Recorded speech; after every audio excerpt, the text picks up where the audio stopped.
Et la directrice de la Villa Médicis, Muriel Mayette-Holtz, est en colère. Elle est avec nous dans le 64 minutes. Bonsoir. Bonsoir.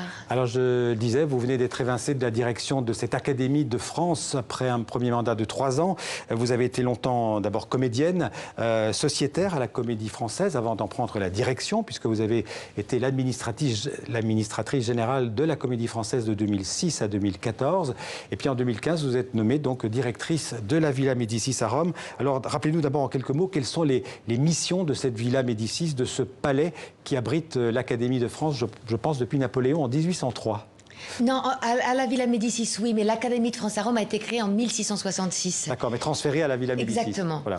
Elle a 3 missions. D'abord, c'est une ambassade culturelle, c'est une maison d'artistes. Elle a 3 missions. L'accueil d'artistes et de chercheurs, historiens d'art en résidence. Ouais. Ils viennent pour une année avec une bourse de 3 500 € et ils n'ont pas d'obligation de résultat. Ouais. Il y a une mission... Des artistes surtout, hein, des dans arts toutes les plastiques. disciplines. Dans toutes les disciplines.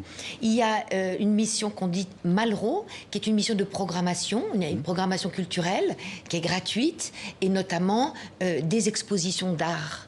Et puis il y a une mission du patrimoine, on le voit derrière vous, c'est un palais de la Renaissance et la France dépense un vrai budget pour entretenir et magnifier ce patrimoine français. Alors je le disais, vous avez fait un premier mandat de 3 ans à la Villa Médicis. Vous ne serez pas reconduite à la tête de cette institution. Pourquoi ?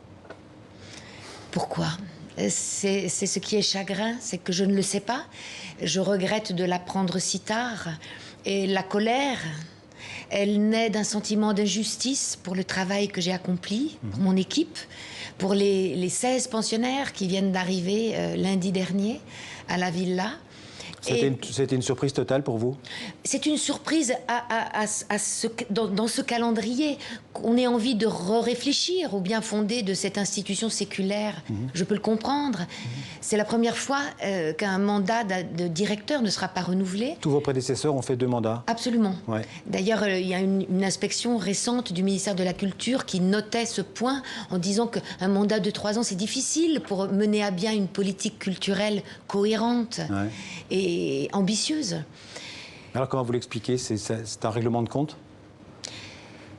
Je pense que c'est un manque un peu de vision et en tout cas de respect pour le travail qui est accompli. Elle rayonne, la Villa Médicis, et aujourd'hui on en parle au milieu comme d'une tempête. C'est un phare de la culture française à l'étranger.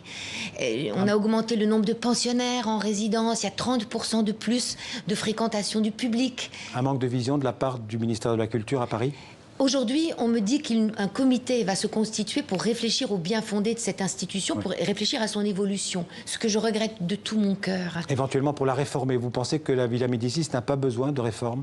On a toujours besoin, surtout sur ces grands navires, de s'adapter, de se réinventer régulièrement, c'est légitime, mais dans la continuité. Pourquoi tellement de brutalité ? Il ne faut pas déconstruire avant d'avoir déjà le projet clair devant soi. Alors on vous reproche beaucoup de choses, hein. On vous reproche par exemple trop peu de liens entre les résidents et les artistes italiens qui de temps en temps, j'imagine, aussi viennent à la Villa Médicis, de ne pas avoir mis assez en valeur les créations des résidents, ou encore d'avoir privatisé la villa pour des réceptions, pour des mariages. Ça se dit, hein. Alors ça, ce sont des critiques que j'ai lues, comme vous, d'artistes qui ont du talent, mais qui ont profité aussi pendant une année d'une résidence où on ne leur demande pas de résultats à la fin de cette résidence. Et vous savez, les critiques... Elles ont 350 ans à l'Académie de France à Rome. Debussy était très malheureux pendant que Bizet disait il passait les plus belles années de sa vie. Oui, il y a des critiques quand on est engagé, il y a des critiques quand on a de l'ambition. Mais l'importance, c'est qu'elle rayonne aujourd'hui. Une autre critique aussi, enfin, c'est ce que j'ai lu dans la presse, c'est que vous aviez licencié la secrétaire générale de la Villa, qui est une franco-italienne, Claudia Ferrazzi, qui est aujourd'hui une proche du président Macron. Est-ce qu'il y a un rapport de cause à effet ? Alors il faudrait lui poser la question. En l'occurrence, je ne l'ai pas licenciée, ça c'est une contre-information. Elle a fini son mandat, elle était secrétaire générale, elle était premier violon et je suis arrivée comme chef d'orchestre. C'est vrai. Mais elle a fini son mandat et puis elle a décidé de poursuivre, d'accompagner la campagne du président de la République. Elle est aujourd'hui effectivement conseillère culturelle à l'Élysée. Vous n'avez aucun recours contre cette décision ? Je n'ai pas de recours parce que c'est un mandat et je n'en chercherai pas. J'ai du chagrin parce qu'on est arrêté en plein vol. Et encore une fois, je suis incapable de répondre à votre question. Pourquoi? Et j'espère que le projet qui se construira tiendra compte de cette histoire séculaire, extraordinaire. Merci Muriel Mayet-Holz d'être venue nous parler donc de la Villa Médicis et de votre éviction, on peut l'appeler comme ça, donc à la tête de cette institution à Rome.